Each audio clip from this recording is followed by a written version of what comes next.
Enzymes.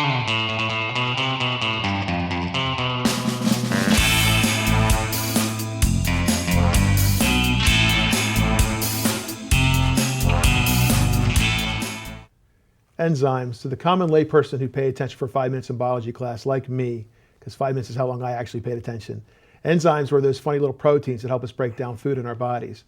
But the food industry knows enzymes aren't just used by humans to help break down food. They're also used to help manufacture food. In fact, enzymes are used in the production of sweeteners, chocolate syrups, bakery products, alcoholic beverages, infant foods, cheese, the list goes on and on. According to our guest today, enzymes are also one of the most commonly reviewed items for generally recognized as safe or GRAS status from the FDA. Returning to talk about the importance of enzymes and why they are so often being reviewed by FDA is the counsel to the Enzyme Technical Association, Tony Pavel, and also Bob Hibbert, a veteran food regulation attorney. Both have recently joined the firm of Morgan, Lewis, and Bacchius in Washington, D.C. Tony, talk to us about enzymes. Well, enzymes are really cool. This goes back to our nerd statement earlier. I mean, by the nature of our Nerd profession, it's sort of built in. And Yeah. if you have a training You a have to background in enjoy this kind of microbiology, stuff. you gotta love it. Now, Bob earned some cool in the 70s that I can't keep up with, but other than that, he sort of fits in the same round hole, square peg.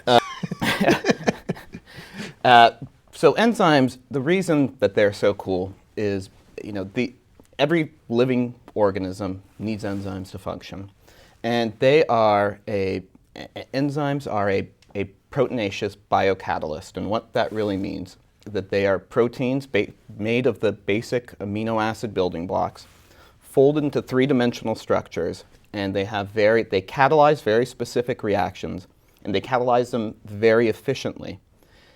And then, when you're done with them, they're entirely biodegradable because they break down into their constituent amino acid components.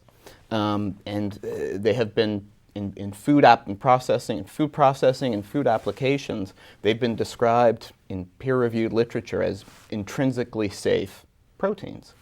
And what they allow you to do, in addition to having this very specific catalytic function, you only need very small amounts of the enzymes to catalyze the specific reaction that you're looking for. So it's really sort of one of the models of green chemistry, which is where everyone's trying to move, and you can accomplish really tremendous things in food processing with basically using enzymes and processing aid applications to process your starting material and end up with some really cool applications. And as you suggested, you wouldn't be able to make cheese or bread or beer. Well, could you give some other examples of how enzymes are used to make food, how they actually work in the food manufacturing process? Just one or two examples. Well, I mean, the functioning all comes back to the basic catalytic function. So there's the easiest example I could give you, and I know you were discussing pet food earlier. So for example, proteases break down meat protein. And you can use the proteases to break down lower quality meat protein to basically get a liquid slurry of that meat, and then you can spray that onto your cat and dog pet food to give it that delicious meat flavor that the pets crave. Sort of moving into some of the more modern applications, they're really cool technology where use of enzymes, for example, with fried foods can reduce the amount of acrylamides in the final fried food. Similarly, there's enzymes used to treat dough in baking applications, which will make the final bread product softer, fluffier, more shelf stable. So there's a lot of really great applications, and what ends up happening is you're using an ecologically sound product that breaks down and by and large isn't present in that final food. What's left are amino acids. Where do they come from? Where do we get enzymes from? So enzymes come from animal, microbial, and fungal and plant sources. Animal would be, for example, rennet, like used in cheese making. Microbial is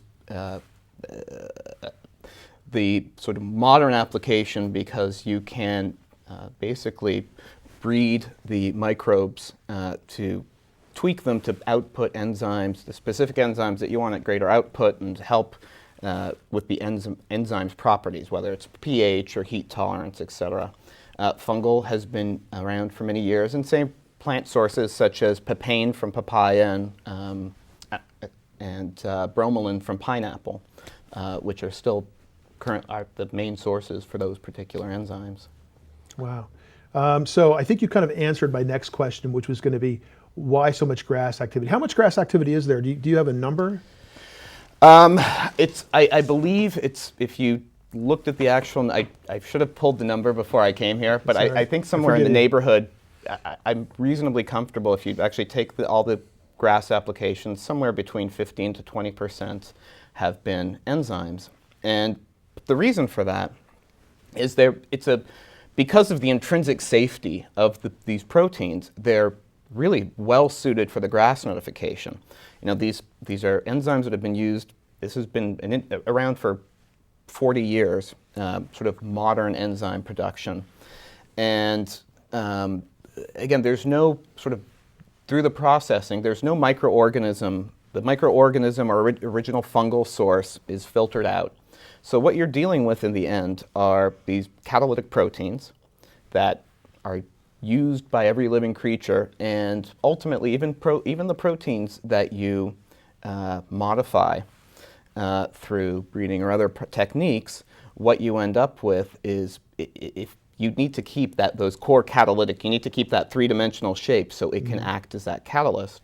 So it's a very well-defined food technology, and it lends itself to this general recognition of safety. And the other regulatory point that's worth emphasizing, Tony used the term processing aid. These are, as a general rule, these tend to be not food ingredients but processing aids, which means that they're normally not designated as food ingredients, because they shouldn't be, because to say it would be false or misleading to have a label that says, because it's not there. The notion of the processing aids, it's come and gone. It's had its reaction, but it is no longer an ingredient in the food. So as a general rule with a processing aid, there's no carryover of a labeling requirement identifying the fact that the enzyme was used in the process. It's always about labeling with you, isn't it? Tends to get back to that. And in that context, again, to be a processing aid, the definition is that there isn't a technical effect in the final food, and it's either not present or present at insignificant levels, which there isn't a clean definition from insignificant levels, but by and large, you can say 10 parts per million or less. Wow. And again, so yeah, I mean, that again also lends to the general recognition of safety, because you're not really, what you're ingesting by and large are going to be these in the parts per million, but not even the full active enzyme in most cases, but the residues, which are amino acids, which are present in everything. Well, that's it. That's all we have time for again. I believe I should get to raise my old high school biology grades now, at least to a B. Come back again soon when we put another food regulatory professional in the spotlight.